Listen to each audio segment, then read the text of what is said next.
A racist and corrupt police officer arrested a homeless black woman for no reason, only to be stunned when she revealed she was an undercover FBI agent, and what happened to that officer after that shocked everyone. It started on a gray Tuesday morning, the kind of morning that made people pull their coats tighter and avoid eye contact. On a sidewalk near a forgotten overpass, a woman crouched beside a battered shopping cart, organizing a stack of foam containers she had just picked up from a local shelter. Each container carried a portion of warm food, and she moved carefully, placing them in a worn-out cooler, preparing to walk several blocks to deliver them to other homeless people who couldn't leave their tents or corners. Her hands trembled slightly in the cold, but her movements were deliberate. She wasn't just trying to survive, she was trying to serve. That's when the sirens wailed, not because a crime was being committed, but because a cop saw someone he didn't like the look of. Tires screeched. A black and white patrol car stopped too close to the sidewalk, forcing her to back away instinctively, nearly knocking over the food she had so carefully stacked. A tall, broad white officer stepped out, hands already on his belt. No greeting, no explanation. Just eyes full of disgust. "What the hell do you think you're doing here?" he barked, already scanning her from head to toe like she was filth on the curb. She calmly looked up. "Feeding people." "Bullshit," he spat. "You selling dope out of those boxes, huh? That's what this is?" Her lips parted in disbelief. "I'm feeding people," she repeated, this time slower, steadier. "That's all." He laughed, cruel, dismissive, the kind of laugh that said you don't matter here. "You people are all the same," he muttered under his breath. Then louder, "Turn around. Hands behind your back. You're under arrest." "For what?" she asked, not yelling, not resisting. Just stunned. He didn't answer. He just grabbed her wrist and twisted it hard, pulling her roughly to her feet, knocking over the food cooler and letting all the meals spill out onto the sidewalk like trash. A few people watched from afar, unsure whether to intervene or just stay silent like everyone always did. Someone pulled out a phone. Another turned away. "Get down. Stop resisting," he shouted as if she had done something, anything, to deserve the brutality. He forced her face first against the hood of the patrol car, pressing down until her cheek scraped the metal, his hand pushing into her neck. She grunted in pain but said nothing. "You want to play games, huh?" he hissed close to her ear. "You want to mess with me? Not in my city." And just like that, she was thrown in the back of the car, bruised, humiliated, the door slammed shut like a final verdict. No charges were read. No Miranda rights. No backup. Just abuse in plain sight, and no one who seemed to care. She sat in the holding cell for hours. Dirty floor, flickering lights, the stench of despair clinging to the air. But there was something different about her. She wasn't crying. She wasn't panicking. She was quiet, unnaturally calm. As if she knew something nobody else did. As if she was waiting. And then, when he came to process her, sneering like he'd won some invisible war, she looked him dead in the eyes and spoke a sentence that cracked the entire foundation of his arrogant confidence. "You just arrested a federal agent." He blinked. Laughed. "Yeah, okay," he smirked, grabbing her arm again. She didn't flinch. "I'm an FBI agent. And I've been gathering evidence on you for months." Silence. It hit like a slap. A hesitation in his grip. A flicker of doubt in his eyes. For a split second, he didn't know if this was some trick or a nightmare. "I've documented 6 illegal searches," she said coldly. 3 instances of excessive force. 2 planted pieces of evidence. 1 victim who didn't survive. You thought you were untouchable. We've been watching you. Every single day." The smirk melted. His jaw tightened. "You're bluffing." "Am I?" she whispered, leaning just close enough. "Why don't you call your captain and see who picks up?" And from there, everything spiraled. Officers arrived. Not local. Federal. Suits, badges, radios, quiet but efficient. One of them nodded to her with recognition and respect. The other handcuffed the officer who had humiliated her hours before. His confusion turned to rage, his rage to disbelief, and finally, fear. He was no longer the one in control. The same cuffs he had slammed on her now pressed against his own wrists. People watched. Phones were out. This time, no one turned away. Because this time, justice was staring them in the face, unexpected and unstoppable. What followed after was even more shocking. The investigation wasn't just about him. It uncovered a network of corruption inside the department, planted evidence, false arrests, misconduct reports buried under paperwork. Her mission hadn't been just about her own survival, it was about exposing a whole system designed to crush the voices that couldn't fight back. But here's the part no one expected.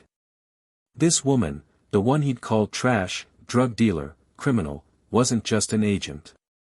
She had chosen to go undercover as a homeless person not because someone told her to, but because she had once lived that life. Because the system had failed her before. Because she knew that to change it, she had to infiltrate it from the bottom. She gave up comfort, safety, even her name, to walk those streets again, not for pity, but for proof. She became invisible on purpose. And when she revealed herself, it wasn't just to one man. It was to a nation that had forgotten how deep injustice runs when no one's watching. But what happened to the officer after that? How far did the consequences go? How much was he really hiding behind that badge? And what did she do, once the tables had finally turned? You might think you know where this story ends. But you don't. Before we begin today's story, we want to speak directly to every black viewer watching this video. Your life, your voice, and your truth matter. At Plow of Twist, we stand firmly against all forms of racism, injustice, and discrimination. This channel is a space where powerful stories are told, where truth finds its light, and where every person deserves to be seen with dignity and respect. We hope this story inspires you, moves you, and reminds you of the power of justice and resilience. Now sit back, and enjoy the story. And if you haven't already, hit that subscribe button and become part of this powerful journey with us. Her name was Ayanna Brooks, and from the outside, she looked like any other woman worn down by the weight of the streets. Layers of mismatched clothing, a hood pulled tightly over her head, fingers cracked from the cold and years of hard living, a duffel bag that smelled of mildew and time. She walked the sidewalks of Shreveport, Louisiana like a ghost, eyes always watching but never meeting anyone else's. In the underbelly of a city that had long ago stopped caring about its forgotten corners, Ayanna existed between dumpsters, overpasses, and alleyways, unseen unless someone needed someone to blame. But Ayanna had learned long ago how to navigate invisibility. Not because she was weak, but because she had once been forced into it. Before all of this, before the streets became her camouflage, she had walked hallways in tailored suits, not alleyways. She had briefed agents, not begged for spare change. Her story didn't begin in that overpass or in that holding cell. It began with loss. It began with rage. And most of all, it began with a fire so deep inside her that even homelessness couldn't put it out. Every morning in the city started the same, a chorus of engines, impatient horns, and the thick smell of fried food from corner diners that didn't open their doors to everyone. Ayanna knew which blocks would offer shelter from the rain, which shop owners would let her use the bathroom without calling the police, which shelters would let her take 2 meals if she smiled and said, "God bless you." It wasn't survival. It was strategy. Because Ayanna wasn't just trying to live another day. She was working. Watching. Collecting. And everything she wore, everything she carried, had a purpose. The loose hoodie hid the microphone. The worn-out sneakers concealed a tracker. The duffel bag held not only an old blanket but also a hidden camera lens sewn between the folds. While others passed her by without a second glance, she was cataloging everything: who took bribes, who harassed the unhoused, which cops cruised through certain streets at certain times, and who made people disappear without paperwork. But the real reason Ayanna had chosen this mission, and had chosen Shreveport, had a name. Officer Raymond Kessler. Kessler was the kind of man people either feared or admired, depending on who you were. Tall, broad, with a square jaw and a voice that didn't need a microphone. He walked like the sidewalk belonged to him. With 12 years in the Shreveport Police Department, he had made a name for himself by being tough on crime, but what that really meant was that he was ruthless with the poor, brutal with minorities, and a ghost with paperwork. Arrests under his name rarely held up in court, but that never seemed to stop him. His badge gave him the kind of authority that didn't need justification. He didn't just patrol the streets, he owned them. And the department, for the most part, let him. Behind closed doors, stories about Kessler spread like oil on water, hard to pin down but impossible to ignore. Body cams that mysteriously malfunctioned during violent encounters. Drugs found on suspects who swore they had nothing. Reports filed late, signed by people who were never there. Complaints from residents that went nowhere. But Kessler had friends, influence, and an image that made city officials reluctant to look too deep. As long as arrests were made and the crime numbers looked good in the reports, no one asked why those numbers always came from the same neighborhoods. For Ayanna, it wasn't just about exposing another bad cop. It was personal. Years ago, someone she loved had been in the wrong place at the wrong time. A cousin, 17, a scholarship student, no record, was stopped, beaten, and framed for drug possession. Kessler had made the arrest. The boy's future ended in a courtroom before it ever started. Ayanna had watched it happen. She had read the transcripts, studied the footage, seen the silence in the judge's face. She had tried to scream then, but no one listened. So this time, she didn't scream. She planned. To everyone else, she was just another shadow on the block. But Ayanna knew every face, every movement, every rhythm of the streets. She gave food to men who hadn't eaten in days, held women as they cried after being assaulted, helped teenagers find clean socks and a place to rest without being harassed. They didn't know her name, but they trusted her, and that was enough. Because every interaction added a piece to the puzzle. Every moment she was ignored by Kessler and his kind gave her another layer of evidence. She had documented 3 illegal searches in a single week. Watched him pin a man against a brick wall and whisper something before walking away without an arrest. She saw him take cash from a street vendor and later threaten that same vendor when he refused to give more. Every detail, every angle, stored and sent through encrypted signals to people Ayanna trusted. People who were building a case. But even the most patient soldier can't always predict the moment the war ignites. The morning it happened was colder than usual. Ayanna had collected surplus food from a nearby shelter, containers of rice, beans, a few sandwiches, and she was organizing them under the shadow of an old pharmacy awning, prepping to walk her usual route. It was a quiet act of kindness, invisible to the city, but vital to the people who waited for her. That's when the squad car turned the corner too fast. Officer Kessler wasn't supposed to be on this block that day. She knew his usual patrol route. But something had changed. Maybe a tip, maybe boredom. Or maybe fate. The moment he saw her, his eyes narrowed. He didn't recognize her, just saw a black woman, unbothered, moving with intention. That alone was enough. He stepped out with the kind of swagger that dared anyone to challenge him. She didn't run. She didn't argue. That wasn't part of the plan. But what happened next wasn't part of the plan either. His voice cut through the air like a whip. Accused her of dealing drugs. Said her food containers were a front. Accused her of loitering, disturbing the peace. The crowd that had started to gather went silent. No one interfered. He grabbed her, knocked over her cooler, stepped on the spilled food like it was garbage. Called her names he knew no camera would catch. She barely reacted. Because she knew if she screamed now, everything would be lost. So she let herself be cuffed, humiliated, thrown into the back seat of his car like a bag of trash. The station was colder than the streets. He processed her slowly, deliberately, making sure every touch was rougher than necessary. No one looked her in the eyes. But she was watching everything.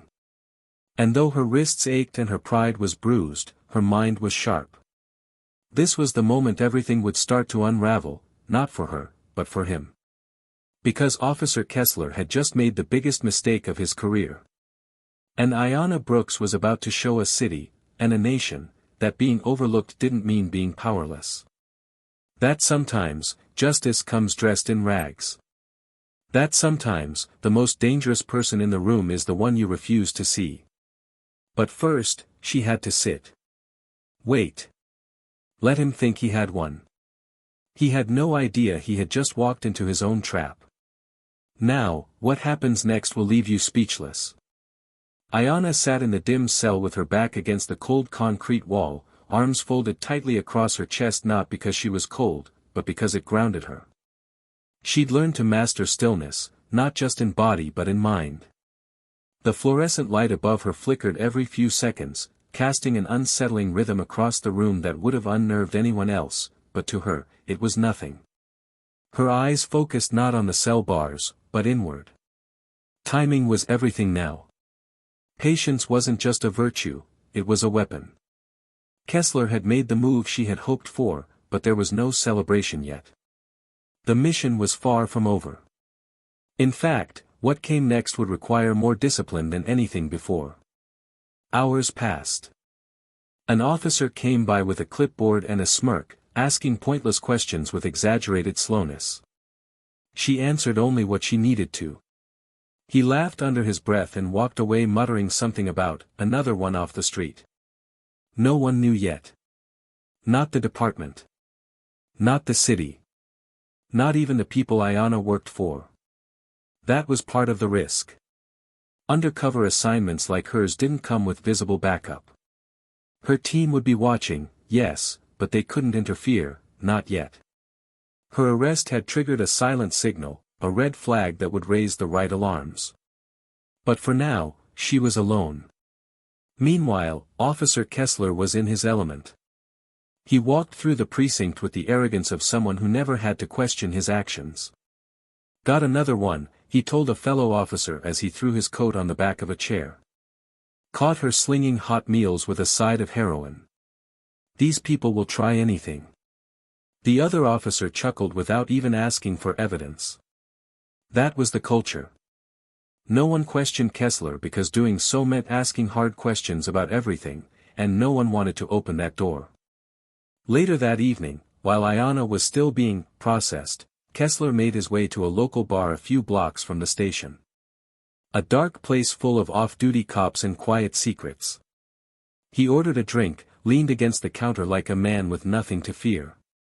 He told the bartender about the crazy woman he'd arrested and how she tried to preach about feeding the homeless like she was Mother Teresa or something. Laughter followed. Hollow. Drunk. Comfortable. One of the officers clapped him on the back and said, "That's why you're the best at cleaning up the streets, Ray." But not everyone in that bar was a friend. In the far corner, half hidden behind a column, a man nursed a beer he'd barely touched, eyes locked on Kessler, phone under the table, recording every word. He didn't work for the Shreveport PD. He didn't wear a badge. But he worked for Ayanna. Quietly. Meticulously. And he had just sent a full transcript of the conversation to her secure line. Back in the cell, Ayanna received the ping through the transmitter embedded in the sole of her shoe. It was a minor vibration, short, subtle, but it told her what she needed to know. Kessler had been talking. Bragging. That was good. That meant he still thought he was in control.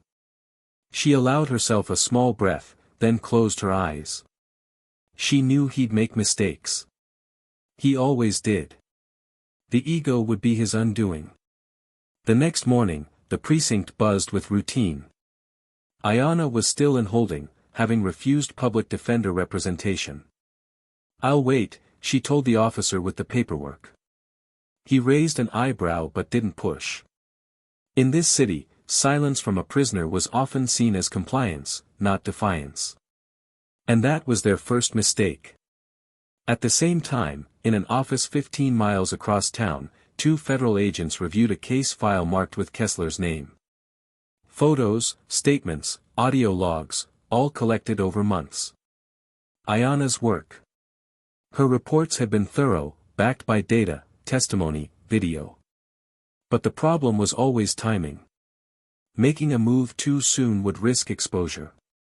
Making a move too late would risk more victims. Now that she'd been arrested, however, the stakes had shifted.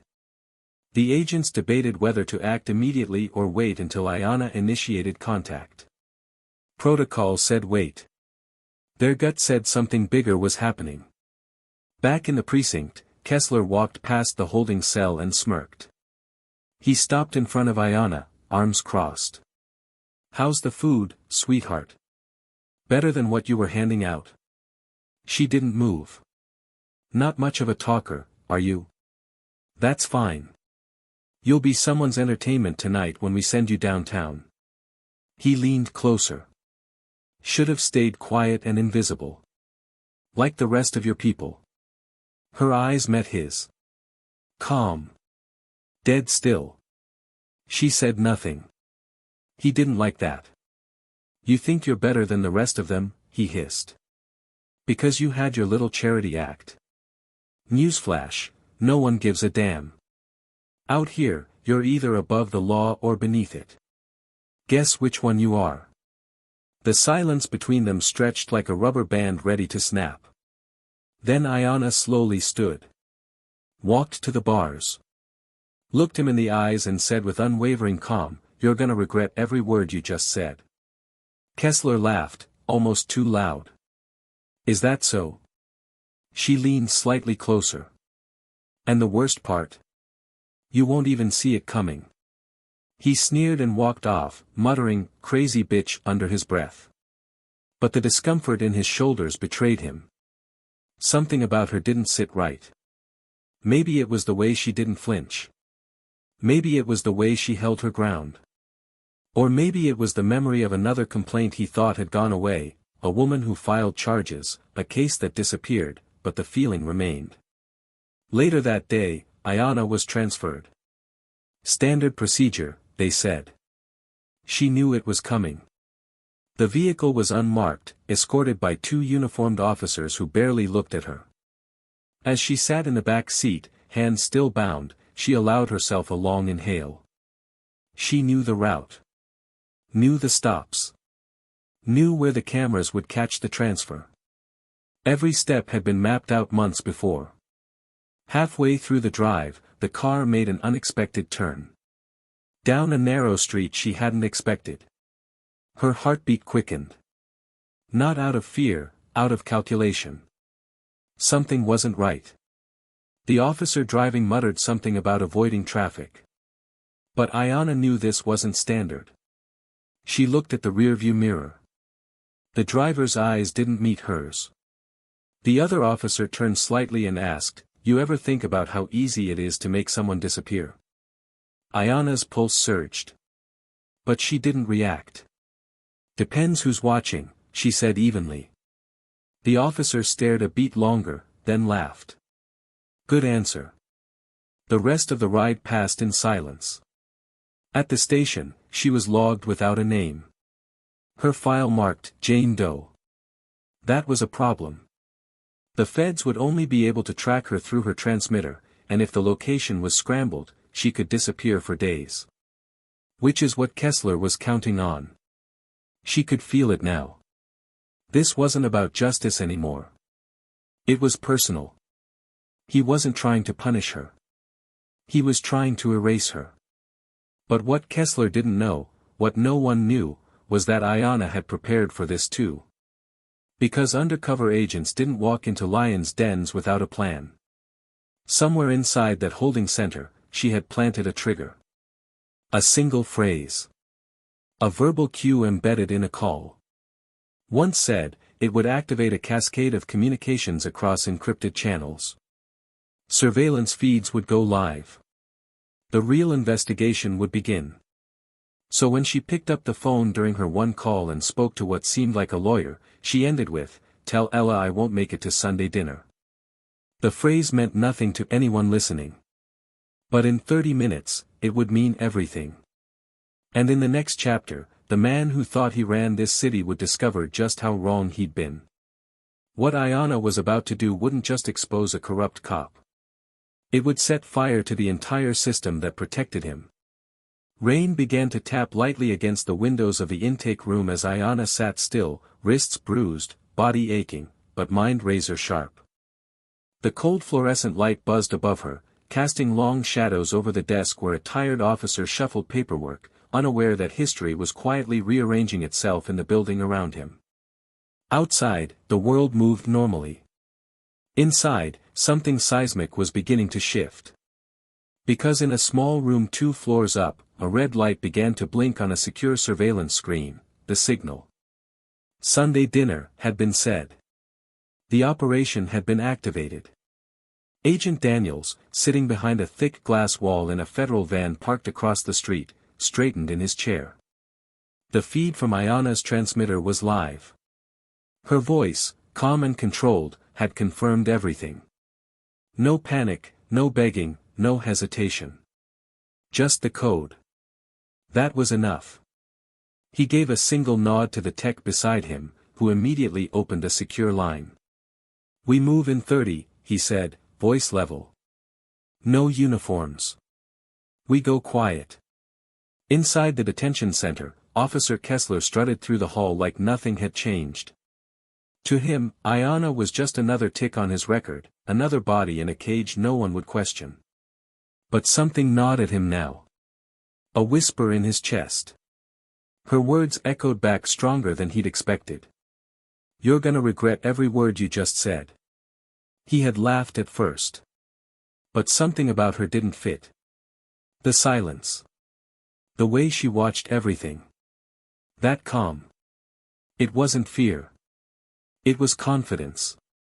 A kind of confidence he wasn't used to seeing from someone in handcuffs. He walked into the lower office, found her sitting there alone, ankles shackled now, chain rattling softly every time she adjusted her weight. He shut the door behind him. No one else was around. He pulled up a chair and sat across from her, leaning forward slightly, eyes narrowing.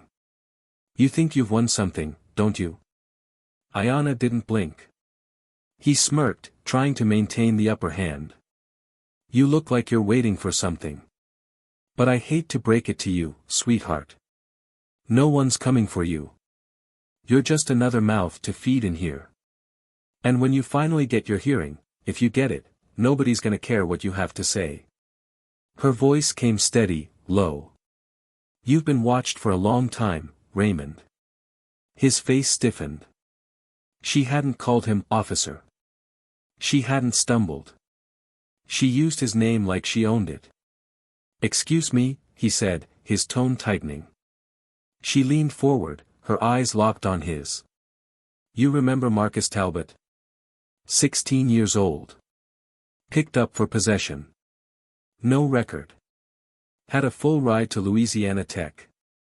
His expression cracked, just slightly. "That was my cousin," she said. "He never touched drugs in his life. But you made sure there were some in his backpack. You beat him. You threatened him. You ruined him." Kessler sat back in his chair slowly, trying to keep his breathing even. "This is some kind of game," he muttered, more to himself than her. "You don't know what you're talking about." She didn't let up.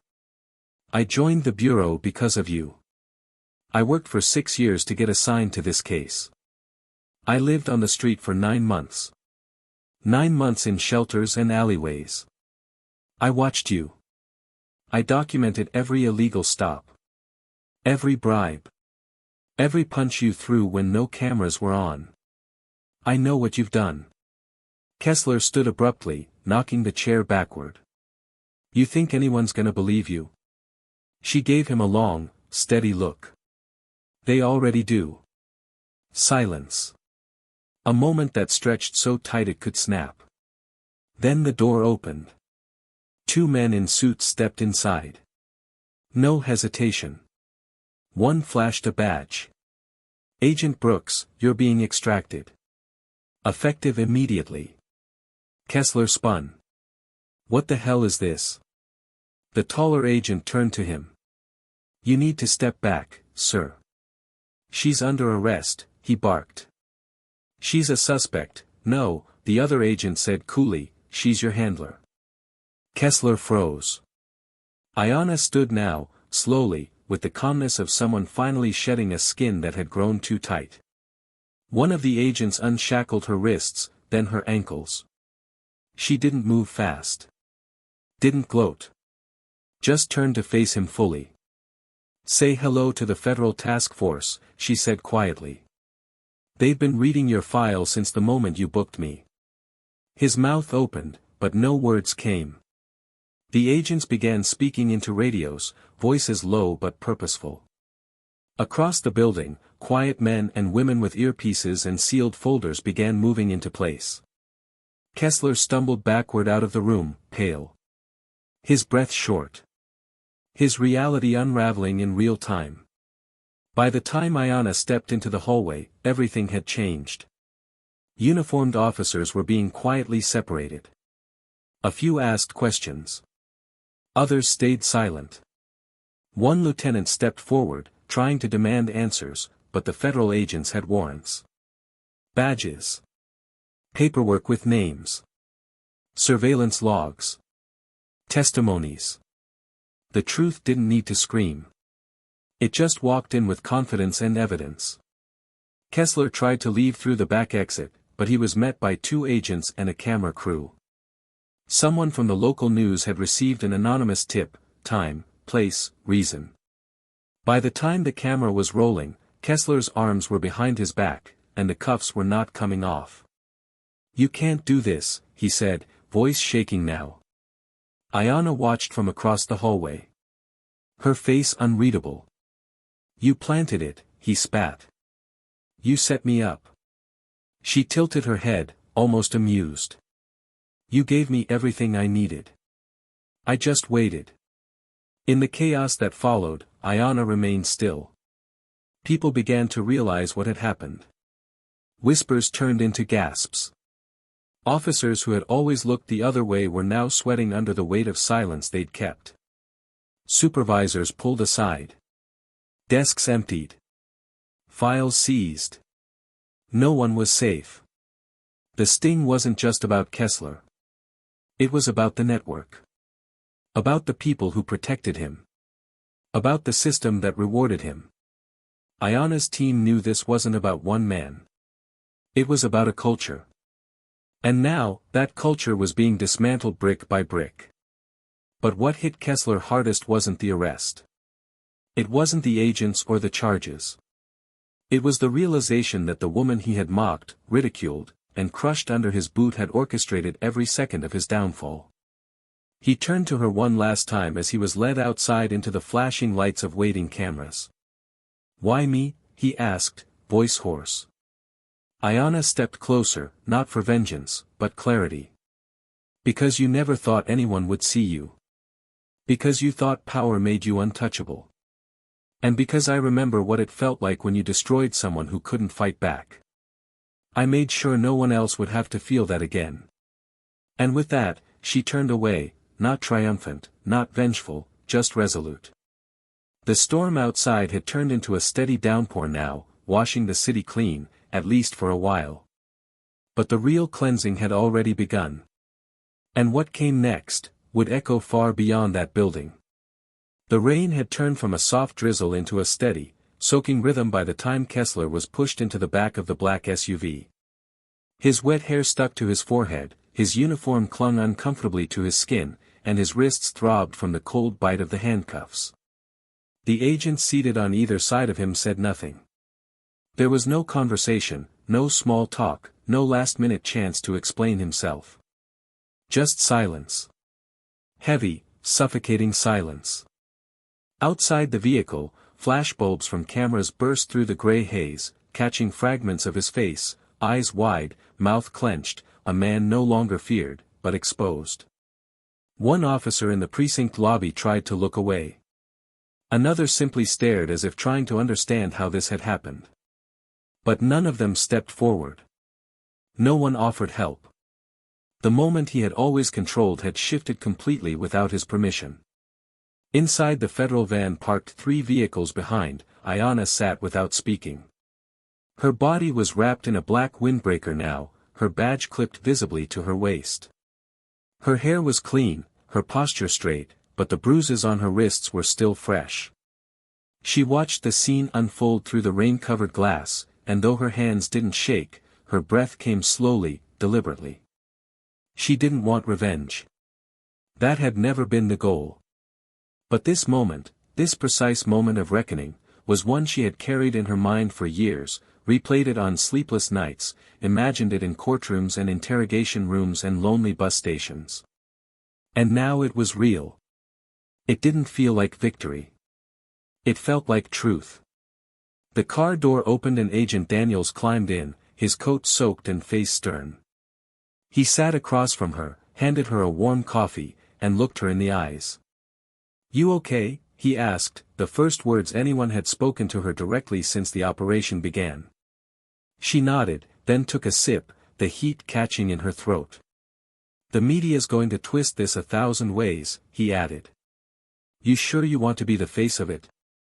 Ayanna looked out at the SUV carrying Kessler. Her voice was low. "I don't care about being a face. I care that it's over." Daniels nodded slowly. "We got everything. The hard drives from his locker, the phone taps, body cam edits, all of it. It's bigger than we thought. There are 3 other officers directly tied to his operations. Internal Affairs is already opening files. You started something here." She didn't smile. "Something we should have started a long time ago." Then, almost as if on cue, her phone vibrated. A secure message. She opened it slowly, eyes scanning the screen. It was a request, for her to meet with the local district attorney that evening.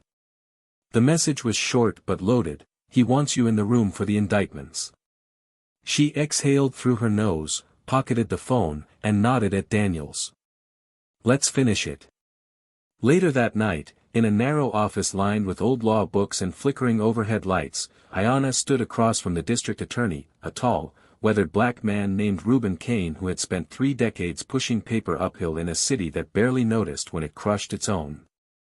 He'd heard about her from the bureau, but seeing her in person, the steady calm in her eyes, the scars on her hands, the lack of performance, something in him settled.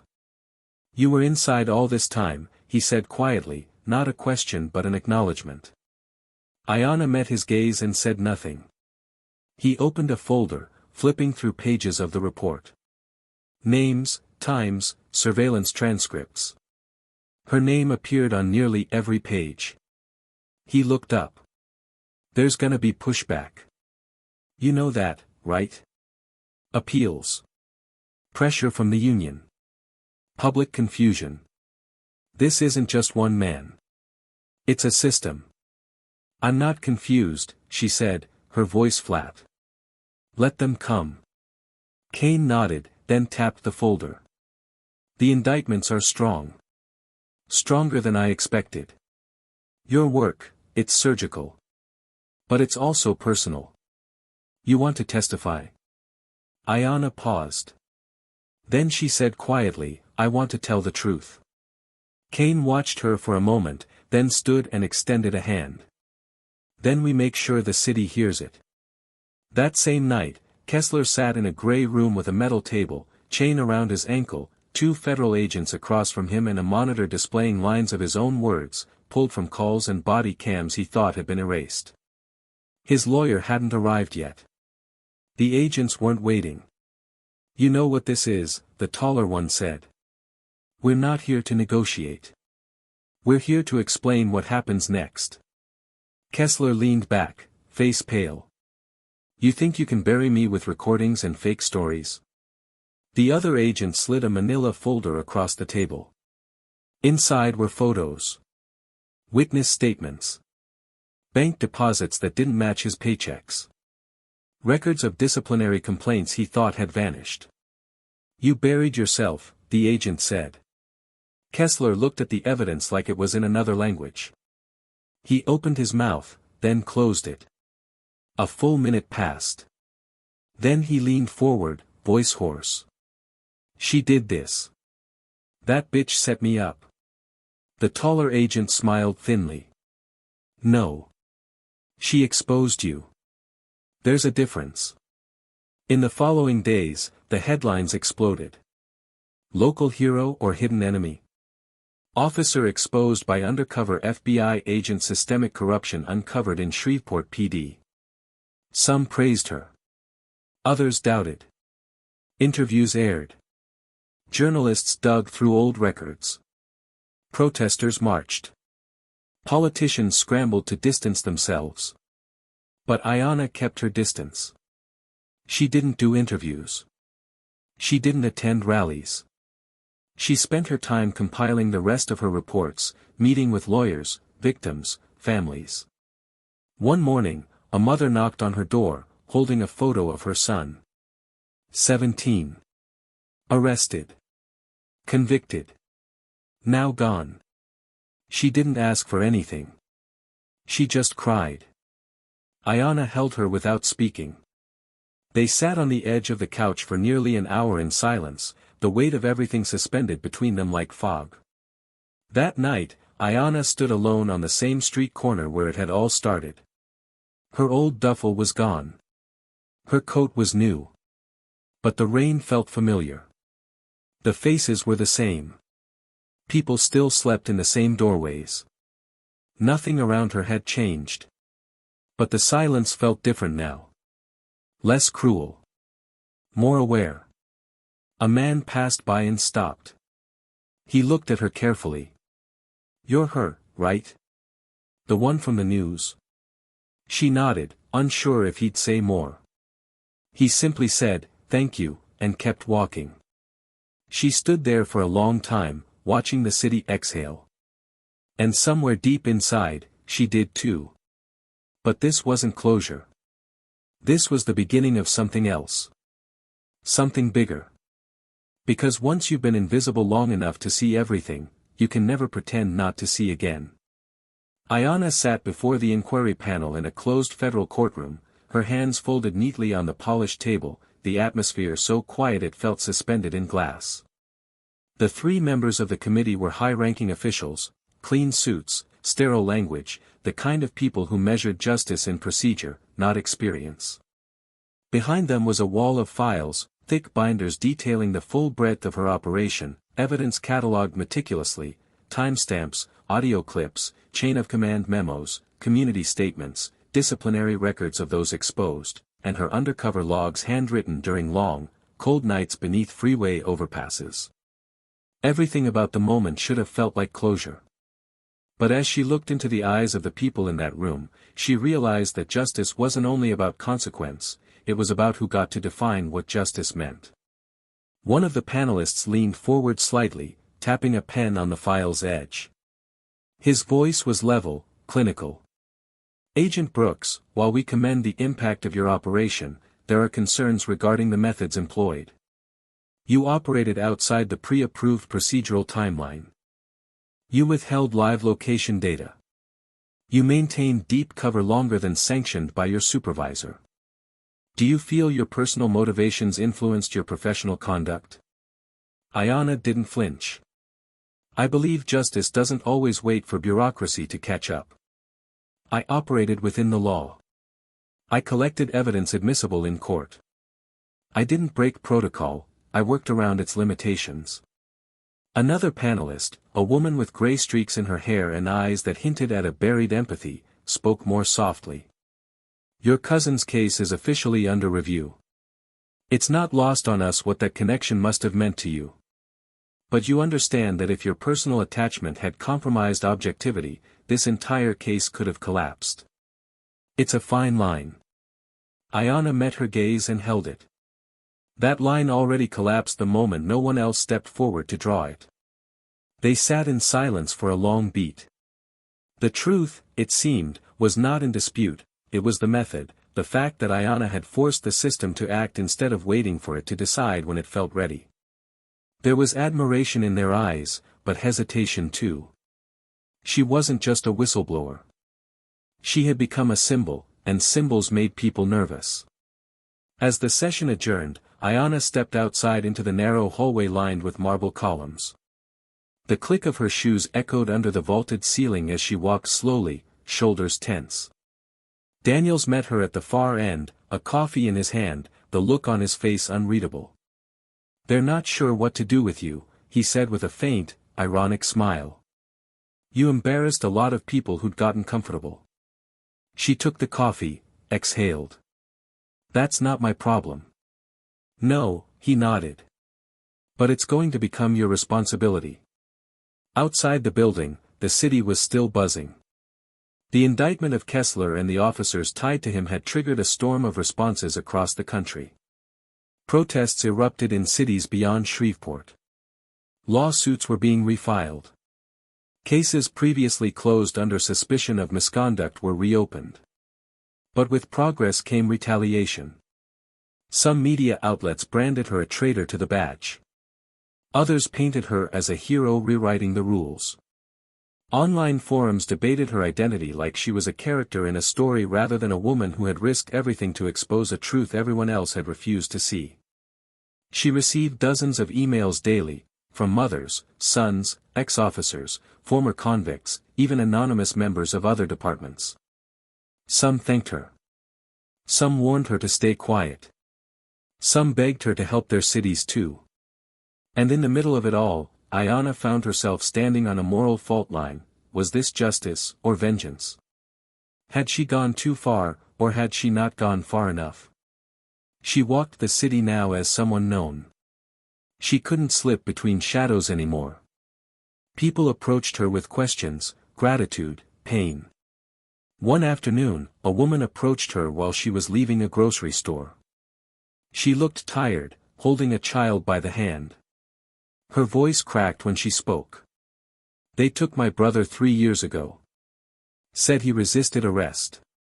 Never came home. Your face was the first thing that made me believe someone might care." Ayanna thanked her, hugged her, but inside something twisted. Because every story like that reminded her how much hadn't been fixed. Taking down one man, one network, didn't rebuild what had already been broken. Her work had shaken the foundation, but the structure remained. Meanwhile, Kessler sat in pre-trial holding, surrounded by guards he used to command. Stripped of his badge, his rank, his privilege, he had become a man defined by the silence that followed him. He refused interviews. Refused to testify. His lawyer was building a defense of coercion and betrayal, claiming Ayanna had used personal trauma to manufacture evidence. But the case against him was airtight. And he knew it. One night, he requested a meeting. With her. At first, she refused. Daniels cautioned against it. But something gnawed at her. Not for closure. Not for answers. But because part of her needed to look him in the face without disguise, no undercover mask, no chained wrists, just herself. The meeting took place in a secured conference room in the Federal Holding Center. Ayanna sat at one end of the table. Kessler was led in, cuffed, thinner now, a hollow look in his eyes. He sat, breathing heavily, not out of exhaustion, but shame. He didn't speak right away. The silence stretched. "You wanted this," he finally said, voice cracked, low. "You wanted me in here from the beginning." Ayanna stared at him. "I wanted the truth in the light. If that put you here, then yes." He looked down. "They said I ruined your cousin's life." "I don't remember him." "That's exactly the problem," she said. His eyes met hers, and for the first time, something passed through them, something close to recognition, or regret. "I wasn't the only one," he said quietly. "I know," she replied. He leaned forward slightly, his voice breaking. Do you think I started out this way? I became what they rewarded. They needed someone to do what they didn't want to admit had to be done. No one needed what you did, Ayanna said, sharp but steady. You chose who you became. Kessler closed his eyes. And now what? You gonna build something better from this? I have to, she said. We all do. When she stood to leave, he didn't speak again. She didn't look back. After the meeting, Ayanna drove through the city. Not to escape, but to understand. She passed blocks she once walked in silence. Corners where she had been ignored. A school where a boy had once been slammed against a wall for wearing a hoodie. A mural of faces now painted in memory of lives lost too soon. The city looked the same. But in its cracks, there was movement. Dialogue. Laws being re-examined. Training policies rewritten. It was slow, flawed, insufficient. But it was something. One evening, she met with a group of young cadets, new recruits entering the police academy. They asked questions. Some were naive. Some defensive. Some quiet. One girl asked, "Do you still believe in justice after everything?" Ayanna thought for a long moment. Then answered, "Justice isn't something you believe in. It's something you build. And you don't build it with perfect tools. You build it with risk, truth, and the courage to be hated for doing what's right." She looked at each of them. You'll be given power. But what makes you different is how you choose to use it when no one's watching. The room was still. The weight of her words hung in the air. Later that night, back in her apartment, Ayanna stood at the window watching the street below. She didn't feel victorious. She felt responsible. And that was heavier than any badge. She knew what was coming next wouldn't be easy. There would be investigations into her methods. New lines drawn. People waiting for her to fall. But she wasn't afraid. Because she had already survived being invisible. And now, with the whole world watching, she was finally ready to be seen. The morning after the meeting with Kessler, Ayanna sat alone in a small community center tucked between two boarded-up buildings on a forgotten block in the city's south end. The room smelled faintly of dust and floor polish, and the chairs were mismatched, some metal, some plastic, but the space was full. Dozens of people had come, some standing along the walls, others holding notebooks and cups of burnt coffee. These weren't officials, agents, or journalists. These were residents, survivors, ex-cons, and youth advocates, people who had lived through the kind of systemic injustice Ayanna had worked so long to expose. Their eyes weren't wide with admiration. They were sharp, cautious, hungry for something that hadn't been given in a long time, accountability. Ayanna didn't sit at the front. She stood in the middle, among them. When she finally spoke, her voice didn't rise to command attention, it settled into the room like a truth everyone had waited too long to hear. She didn't rehearse her words. She just let them come. I didn't come here today to defend what I did. I came to explain why I did it, she began, her tone even, calm, but layered with the fatigue of someone who had carried the weight of silence far too long. What happened to Officer Kessler is only the beginning. I know there are others. I know some of you have stories no one believed. I know some of you lost people you loved and were told to move on because there was nothing that could be done. And I know that what I did didn't fix that pain. A woman near the back stood, her face lined with grief. She held up a photograph, a young boy with bright eyes, no older than 16. My son died in custody. They said it was a seizure. He never had seizures before. His name never made the news. They told me he resisted. I asked to see the footage. There was none. Ayanna looked directly at her and walked toward her slowly. She asked for the name. She wrote it down in a notebook she always carried. No promises. No speeches. Just presence. She said, "You deserve answers. You deserve the truth. And I will help you find it. Then another man stood. Middle-aged, heavy hands, a scar across his temple. I did time for something I didn't do. 5 years. I still can't find work. They told me to move on too. How do we come back from this? Ayanna responded without hesitation. You come back by refusing to be erased. And I will fight beside you. Not because I'm an agent. Because I'm human. Because you are. The room shifted then. Not with applause, but with gravity. The kind that comes when people feel seen after too long being invisible. One by one, stories were shared. Names were spoken. Ayanna wrote each one down. She knew she couldn't fix everything, but this was how it began. Truth wasn't abstract. It had names, dates, fingerprints. It had tears. It had blood. After the meeting, she walked outside into the afternoon haze and found herself surrounded by a small group of teenagers waiting by the steps. They weren't holding cameras. They weren't smiling. One of them, a tall boy with wary eyes and a cracked skateboard under his arm, asked, "Is it true you used to sleep in alleyways?" Ayanna nodded. "Yeah. I did." He looked at her for a long moment. Then said, "How'd you get out?" She didn't answer right away.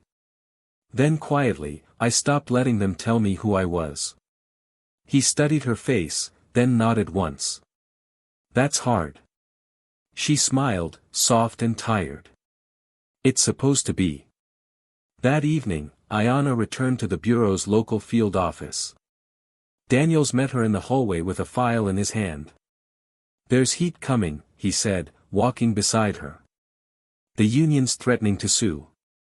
Some officials are trying to open an internal ethics investigation on you. They're calling you a rogue agent. Unauthorized surveillance. Personal vendetta." Ayanna kept walking. "Let them." He stepped in front of her, stopping her. "Ayanna, listen to me. I believe in what you did. You know I do. But they're looking for something to discredit you. They know they can't deny the evidence. So they're trying to paint you as emotionally compromised. That you blurred the line between justice and revenge." She stared at him, her jaw tight. "Did I?" Daniels paused. "No. But they don't care about that. They care about control. And right now, you're outside of it." She stepped past him and entered the briefing room, where folders had already been spread across the long oak table. New names. New cities. Other precincts requesting support. Her mission hadn't ended, it had only expanded. But the moral cost weighed heavier now. She had become a beacon, but a target too. And every step forward now came with deeper consequences.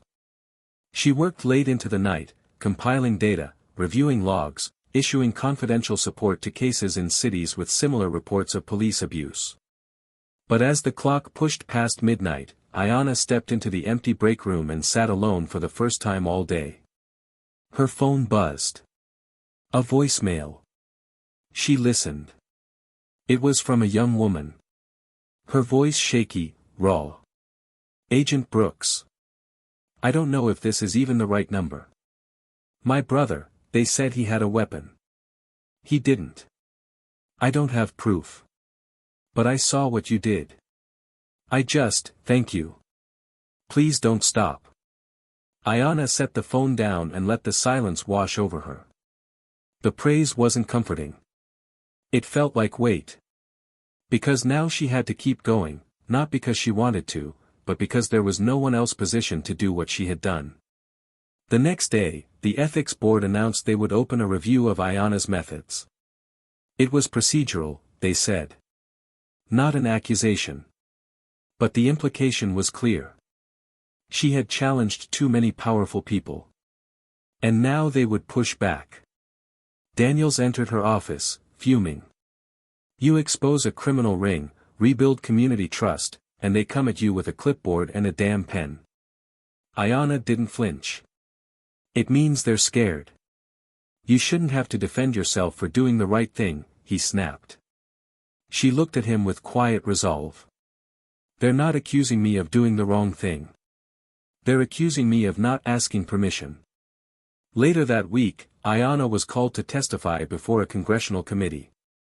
National news aired the hearing live. Senators grilled her.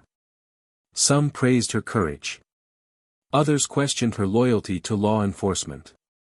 One asked if she would do it all again. She looked straight at the cameras, her voice clear and unwavering. Yes. Every single part of it. Because the law means nothing if it's only applied to the powerless. The room held its breath. Ayanna left the chamber that day with the weight of 1,000 unspoken stories pressing against her spine. But her back didn't bend. Because this was no longer about Kessler. This was about every system that allowed men like him to rise. And she had decided, with finality, that she would never stop holding them accountable. Even if it cost her everything. The wind was sharp that morning, cutting through the city with a chill that slipped into every crack of every building, as if reminding people that the season was shifting. Inside the federal office, Ayanna stood by the window, her eyes locked on the horizon where the skyline met the gray clouds. Her badge sat on her desk, not because she had discarded it, but because she needed a moment to look at herself without it. The weight of what she carried had grown heavier, more tangled. Every success pulled another thread loose. What began as a mission had become a movement, and movements didn't rest. They churned, they demanded, they exposed, and in doing so, they made their leaders bleed. Behind her, Daniels entered the room holding a folder. His voice was quiet, but not unsure. They're voting tomorrow, he said, stepping closer. The ethics board. One of them told me it split right down the middle. Ayanna turned to face him. Then someone's going to make a decision based on politics, not truth. Daniels didn't deny it. They're scared of what you represent now. Not you, what you stand for. You blew the cover off an entire structure they spent decades denying existed. They'd rather argue over your process than admit they let it happen. She nodded once, then sat down and opened the folder he handed her. Inside were printed emails, notes from community leaders, attorneys, names of officers in other cities being quietly removed from duty thanks to her collected evidence. It wasn't just talk. Change, however slow, was being set in motion. It's working, she said, almost to herself. But at what cost? Daniels sighed, pulling up a chair beside her. That's the question, isn't it? You changed the course of this city. Maybe more. But they're going to try and isolate you now. Make you the outlier so they don't have to address the system. Ayanna looked at him with something like exhaustion layered beneath resolve. Then I let them. I take the arrows. But I don't take back the truth. Later that afternoon, she walked through a neighborhood on the edge of town where sidewalks cracked like spiderwebs and houses leaned from decades of abandonment. She wasn't there for any meeting. She was simply walking, watching, remembering what it felt like to be unseen. A young boy on a rusted bike slowed down when he saw her. "You're that lady from TV," he said, no question in his voice. "My mom said you're brave." Ayanna smiled softly. "What do you think?" He shrugged. "I think you look tired." She laughed, and it was the first time in days she had allowed herself the sound. "That's because brave people get tired too." The boy thought about that. Then he said, "I hope you don't stop." And with that, he rode off, as if he hadn't just reminded her of everything she was fighting for. The evening before the vote, Ayanna received an unexpected call. Not from the bureau. Not from the media. From Kessler's lawyer. He requested a private meeting between the two of them, off record, no press, no legal counsel present. Daniels was against it immediately. "He's trying to manipulate the narrative," he said. "He's playing something. Don't give him a platform." But Ayanna felt something different. She didn't need to explain it. She simply said, "I want to hear what he has to say." The meeting was held in a secure interview room. No cameras, no recordings. Just 2 chairs and a table. When Kessler entered, his posture had changed. No longer arrogant, no longer performative. He looked older, as if the walls of silence he had built around himself were finally collapsing. He sat, but didn't speak immediately. When he did, his voice was quieter than Ayanna had ever heard it. "I didn't ask to meet you to apologize. I know I can't. I came because I needed to understand something. You destroyed everything I was. Not just my career. My identity. My name. And I'm not saying that as a complaint. I'm still trying to understand how you got through all that and didn't break." Ayanna's jaw tensed slightly. Her eyes never left his. "You think I didn't break?" He looked confused. She leaned forward. "I broke. Over and over again. I broke every time I had to choose silence over screaming. Every time I was spit on, kicked, overlooked. Every time I saw someone else get pulled into the same trap I couldn't stop. I broke more than you'll ever understand. But the difference is, I never used that as a reason to hurt others. You did." Kessler looked away, and for a moment, it seemed like he had nothing else. But then he said, "You know what no one ever taught me? Accountability. Everything was always someone else's fault. The system. The streets. The suspects. When I joined the force, I thought I was doing good. But it didn't take long before the badge became armor. And I started thinking I was untouchable." Ayanna let the silence stretch, then asked, "So what now?" He shook his head slowly. "I don't know. They want me to flip. Name others. I'm thinking about it." Her voice was cold, direct. "If you really mean anything you just said, you won't think. You'll act." He looked back at her, then gave the smallest nod. "You're not who I thought you were. You never were." She stood, not out of triumph, but necessity. "And that's why you lost." That night, as the city's skyline shimmered under orange sodium lights, Ayanna stood on the roof of her apartment, breathing in the thick southern air. She didn't know how the vote would go. She didn't know if tomorrow she'd still be an agent or a symbol left out to dry. But she knew the work wouldn't end. Because now, people were watching. People were speaking. And no board or badge could contain what had already begun.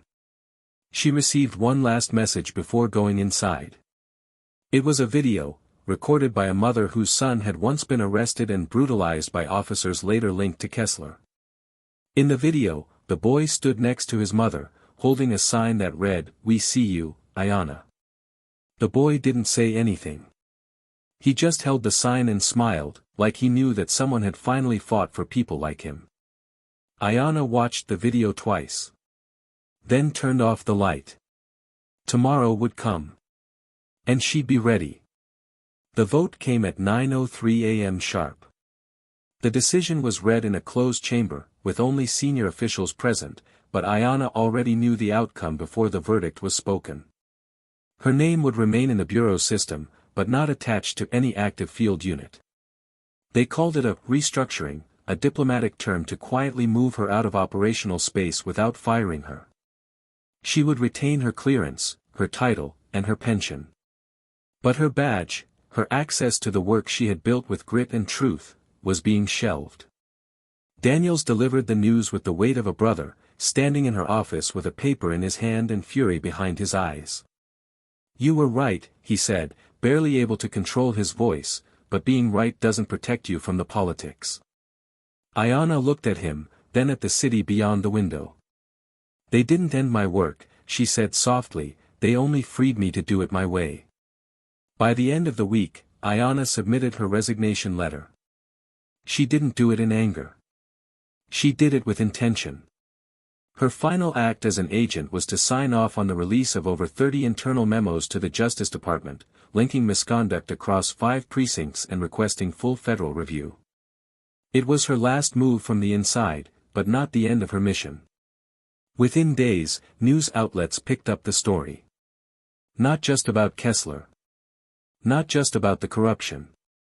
But about the woman who had sacrificed everything inside the system to become a force outside of it. 2 months later, Ayanna launched the Integrity Project, an independent watchdog organization focused on empowering communities to document police abuse, file credible legal complaints, and build cases too often ignored by mainstream institutions. The funding came from places she hadn't expected: private donors, small community grants, even people who once stood against her. Because when truth is undeniable, even those who fear it must eventually acknowledge its power. Her face was no longer hidden, and her voice had become more than testimony. It had become instruction, action, purpose. As for Kessler, his trial moved forward faster than anyone anticipated. The evidence Ayanna had compiled proved unshakable. Faced with the full weight of federal charges and with no avenue left to save himself, he flipped. He named names. Shared records. Turned over documents that exposed an entire chain of complicit supervisors, crooked attorneys, and silent partners in the city's higher offices. He didn't do it out of guilt. He did it because Ayanna had left him no choice. In the end, he was sentenced to 17 years. No reduced time. No plea bargains. He exited the courtroom in silence, eyes hollow, shackled at the wrists. A man who once abused power now lived under the very system he corrupted, a symbol of what happens when accountability comes knocking too late. Several of the officers he implicated were also removed. Some were tried, some stripped of their badges, others chose early retirement rather than face public shame. And yet, for all the heads that rolled, Ayanna never once celebrated. Her victory wasn't in seeing others fall, it was in watching something new begin to rise. Community coalitions emerged across the city. People who had been afraid to speak now led town halls. Teenagers wrote essays inspired by her name. Mothers spoke openly about the sons they'd lost. And while no justice could reverse the losses, the silence that once strangled them had finally broken. One evening, Ayanna sat in a modest studio filled with books and files, planning the next city to expand her initiative. She received a call from the boy with the skateboard, the one who'd asked how she got out. He had joined a local youth program, now volunteered at a shelter. He called to tell her he was applying to study criminal justice. His voice cracked when he said it. "I want to change it from the inside, like you did. Except this time, I'll bring others with me." She didn't cry. But her silence held more emotion than tears ever could. Months passed. Then a year. The name Ayanna Brooks no longer appeared in scandal headlines or political debates, it appeared in textbooks, in documentaries, in policy proposals. She became a voice consulted by lawmakers and trusted by neighborhoods. Her story wasn't about revenge. It wasn't even about justice in the traditional sense. It was about building something different in the ashes of what had been exposed. Her impact was no longer reactive. It was visionary. And what about the system that tried to push her out? They watched from the sidelines, too slow to stop her, too proud to admit defeat. But in the quiet corners of boardrooms and backrooms, her name became synonymous with one thing: change. Now, if you've stayed with us through this story, I want to ask you something. What would you have done in her place? Would you have chosen silence to stay safe? Would you have played by the rules even when the rules protected the wrong people? Or would you have risked everything, as Ayanna did, to stand for something bigger than yourself? Because this story isn't just about one woman. It's about all of us. It's about the fight we carry, the injustice we witness, and the courage we either claim, or leave behind. And maybe the most important question isn't whether Ayanna was right. Maybe the question is, when it's your turn, will you be ready to do the right thing, no matter the cost? Thank you for walking this journey with us. If this story moved you, made you think, made you feel something real, don't let it stop here. Leave a comment below and share your thoughts. What part of Ayana's story hit you the hardest? What did you take from her fight? And most of all, don't forget to subscribe to Tales of Twist. We tell stories that challenge, stories that inspire, and stories that remind us what it means to fight for the truth. Until next time, stay awake, stay bold, and never stop asking what justice really looks like.